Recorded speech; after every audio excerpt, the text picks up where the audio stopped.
The third dimension I want to share with you tonight is the level of ihsan. Then Jibreel alayhi salam mentioned, "Akhbirni an al-ihsan." Tell me what is ihsan? And the Prophet answered, أن تعبد الله كأنك تراه فإن لم تكن تراه فإنه يراك. This body of knowledge now is called tasawwuf or Sufism or spirituality. It has different names: ilm al-ihsan, ilm al-akhlaq, ilm al-tasawwuf, and so on. And the codifier, the one who put together this science, just as how you have the 4 imams of fiqh, the 2 imams of Aqida. There's one imam who is the codifier of this science of tasawwuf, and the Imam Abul Qasim al-Junaid al-Baghdadi radiallahu anhu, referred to as the imam of the Sufis. And every tariqah, or any tariqah, if it is to be accepted and be valid, it must go through Imam Abul Qasim al-Junaid al-Baghdadi.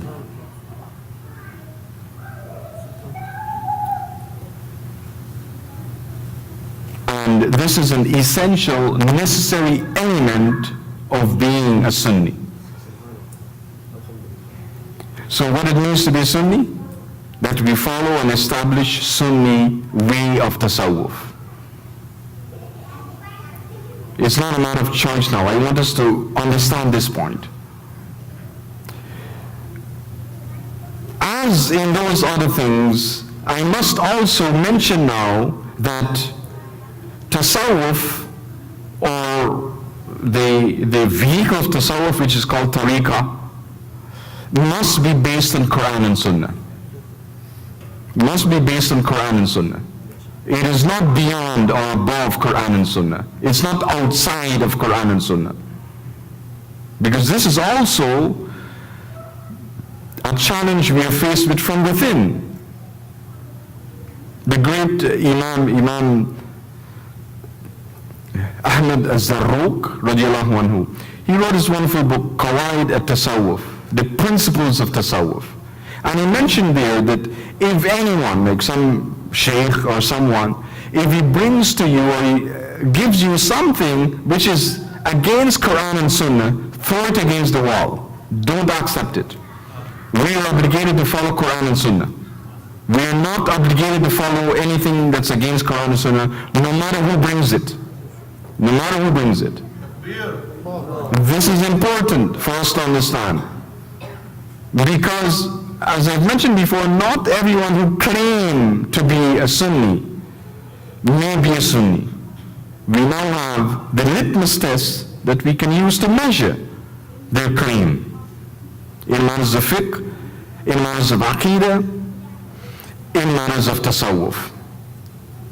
Those are the 3 important questions that the angel Jibreel alayhi salam asked. And the 4th question is also extremely important for us, which is, أخبرني عن الساعة, tell me what is this hour judgment? And then the follow-up question, أخبرني عن علاماتها, tell me what are the signs? And the Prophet mentioned the signs of the hour of judgment. Because when we understand the signs, the alamat of the hour of judgment that the Prophet ﷺ mentioned, we are able to understand many of the things that happen around us, many of the events that unfold around us. We are able to put them into perspective because the Prophet ﷺ mentioned many things about these events. It's mentioned in hadith. There are 2 categories of signs of the hour of judgment. The first one, alamat al-sughra, and the second category, alamat al-kubra, the minor signs and the major signs. The minor signs happen all the time, even in the time of the Prophet ﷺ. For example, the Prophet mentioned in the hadith that children will disobey their parents, a sign of the hour of judgment. This is from the minor signs. And it's there to remind us that the hour of judgment is coming, so that we can be mindful of what we do. And then the major signs have a time connection, a time relevance. It means that the hour of judgment is approaching soon. The major signs. For example, the Prophet mentioned the appearance of the Mahdi, the return of Isa alayhi salam, and so on and so forth. These are from among the major signs. So the way of Sunni Islam is that we accept the signs of the hour of judgment as long as it comes from the Prophet sallallahu alaihi wasallam. What the Prophet sallallahu alaihi wasallam mentioned in the authentic hadith, we accept that.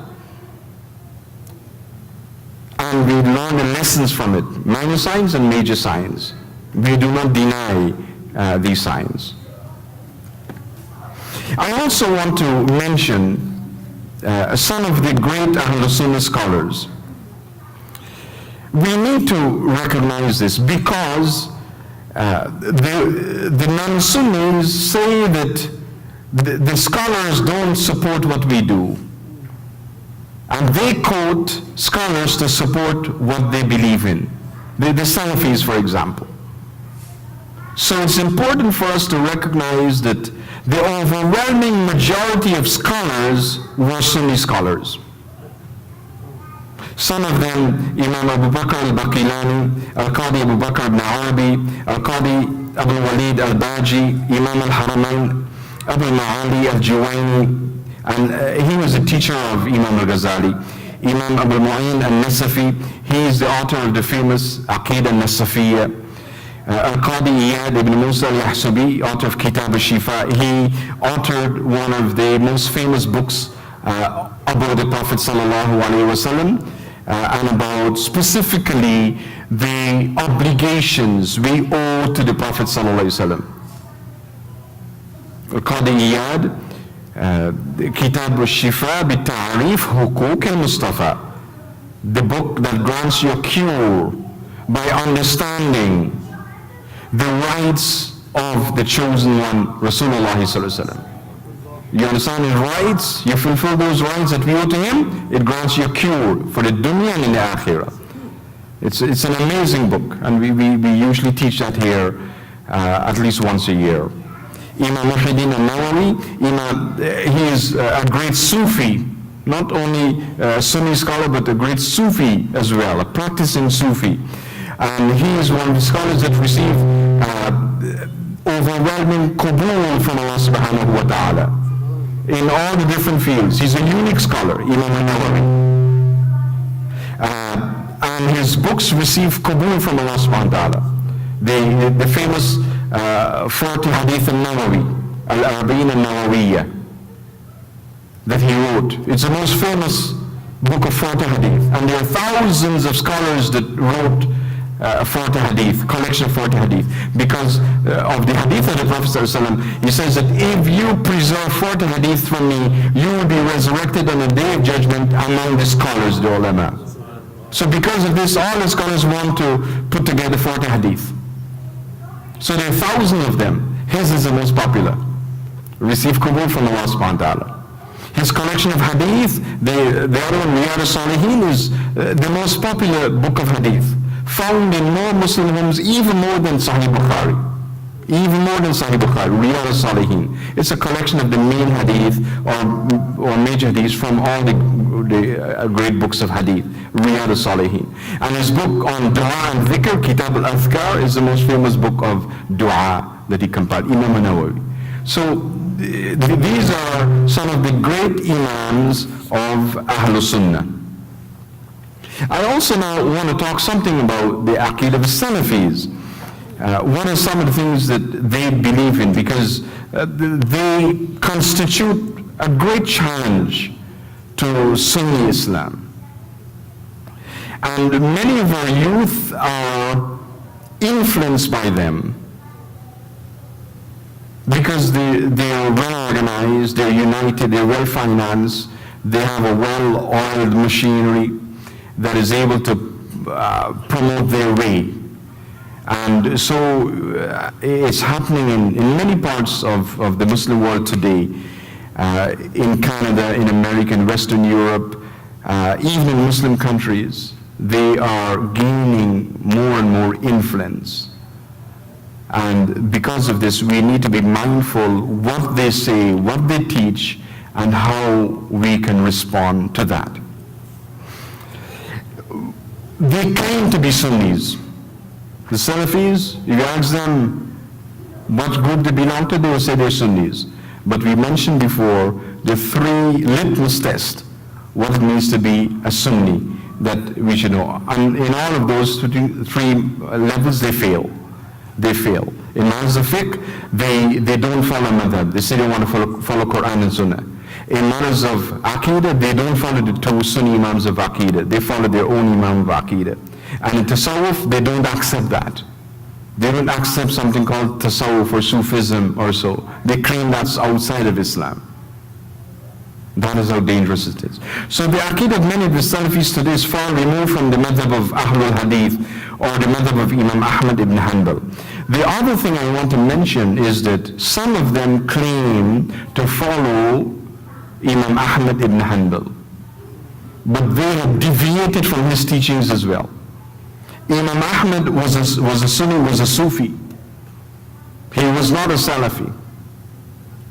He followed the way of Ahlul Sunnah. And he was a great Imam of Ahlul Sunnah. And his fiqh was based on Quran and Sunnah. So this claim that they make to follow him is a way to cover what they really are. Especially now, as more and more scholars are speaking out against them and promoting the agenda of Ahlul Sunnah. They want to find a way to hide their true reality. So they say that they're Hanbalis, when in point of fact they're not. We need to be mindful about this. And this deviation became even more pronounced since the year of Muhammad ibn Abdul Wahhab. The deviation from the Sunni way. Some Salafis declare Muslims as kafirs. They made their lives and wealth halal. So this is the implication now of accusing a Muslim of bid'ah and shirk. And this is what they do. They claim that we are practicing bid'ah and shirk. The consequence of that is, if someone is guilty of bid'ah and shirk, their blood becomes halal. And this explains why ISIS can kill Muslims the way they do. It seems